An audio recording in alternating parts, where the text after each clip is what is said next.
And a live picture from Chopper 4 with breaking news. Milwaukee Police shoot and kill a suspect, prompting a huge response in Red Arrow Park in downtown Milwaukee. This is a live picture from the scene right now. The shooting happened around 3:30 this afternoon. Now, as we have been mentioning, this happened at Red Arrow Park, downtown Milwaukee. You're looking at a map that actually shows the area, a very popular place where people gather throughout the year, especially during ice skating season. Yeah, directly across the street from the Performing Arts Center, directly north across the street from City Hall, and in fact there were a number of witnesses in City Hall who heard and or saw this thing go down looking out their windows. Here's what we know right now. According to the chief, the suspect was on the ground when police responded to the scene. The officer was attacked, the officer shot and killed the suspect. Yeah, apparently the suspect began attacking the officer with his wooden baton. We're going to go now to Charles Benson, who is live on the scene with the very latest. Charles. Well, Police Chief Ed Flynn just wrapping up a news conference here about the situation, but we're also now going to hear from Milwaukee Mayor Tom Barrett.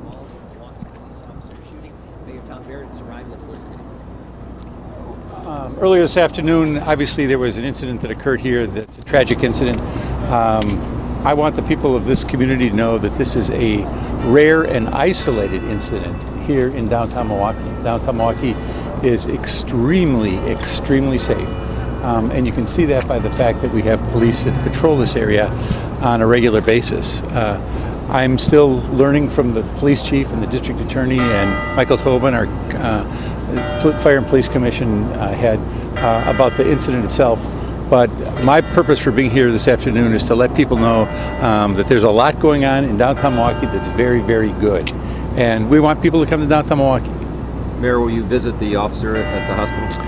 I will. I don't know if I will visit him tonight or not. I want to know what his condition is, but I certainly will contact him as soon as I get the clearance from the police department to do so. Any thoughts about the review now that will be done by the state, that there'll be a new sort of protocol here on how to investigate these officer-involved shootings? Well, as you know, the Milwaukee Police Department on a regular basis undergoes an investigation, and it on a regular basis has outside bodies that also investigate it. So I feel very, very confident that there will be fabulous cooperation. And when I was at the scene earlier this afternoon, the state was already present there, and there were conversations that were going on. So I think that this is an addition to the law. It's a new addition to the law. This is the first time that we will have an investigation under the new state law.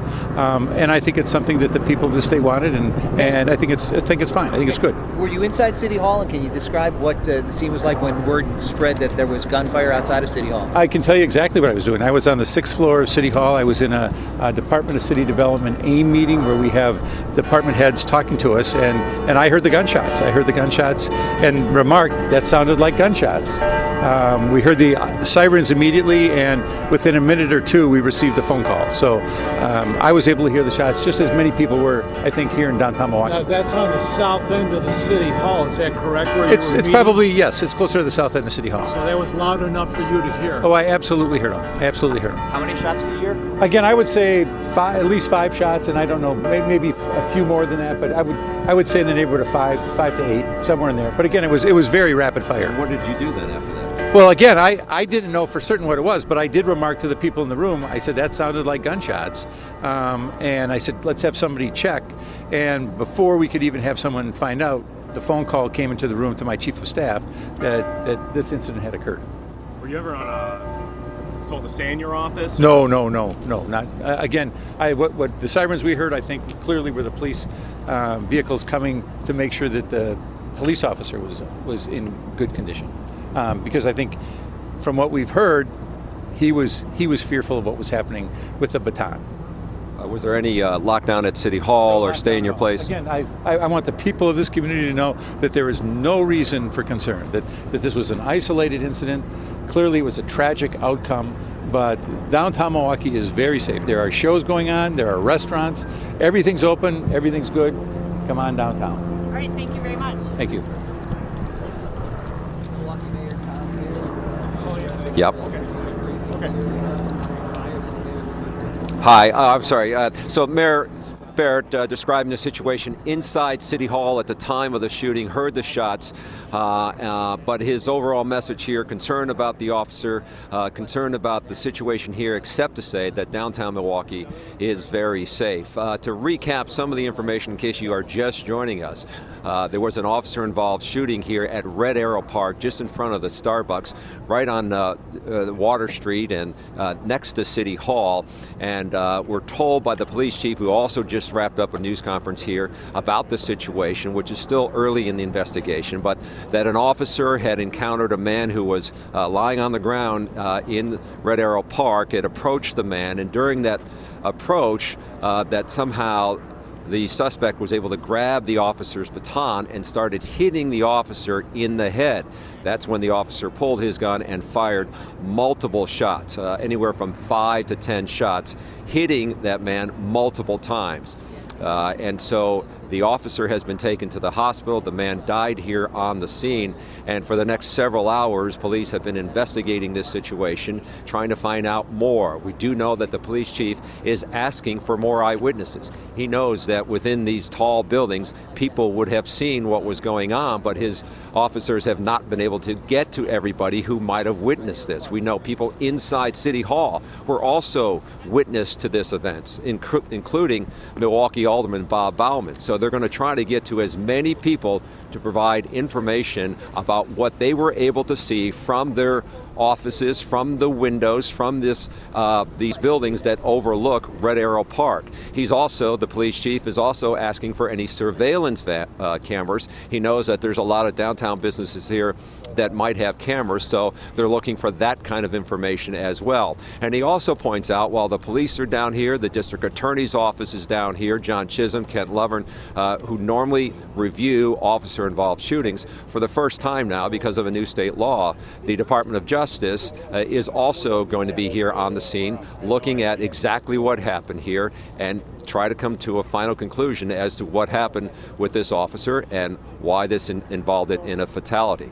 So a lot going on here at the scene. The police chief says that this area near the 900 block of Water Street will continue to be blocked off as they continue to do their work. But the overall message from the mayor is that it's business as usual. Life goes on in downtown Milwaukee, and he's saying that it's still a very safe place to be. Mike and Carol? Still interesting that the mayor on the 6th floor in a meeting still was able to hear those gunshots. And we are right now going to let you listen into what Chief Ed Flynn had to say a little bit earlier. The officer withdrew his baton, and it is our understanding he began to use it to defend himself, at which time the subject took it from him. The subject began to beat the officer with the wooden baton, striking him in the head.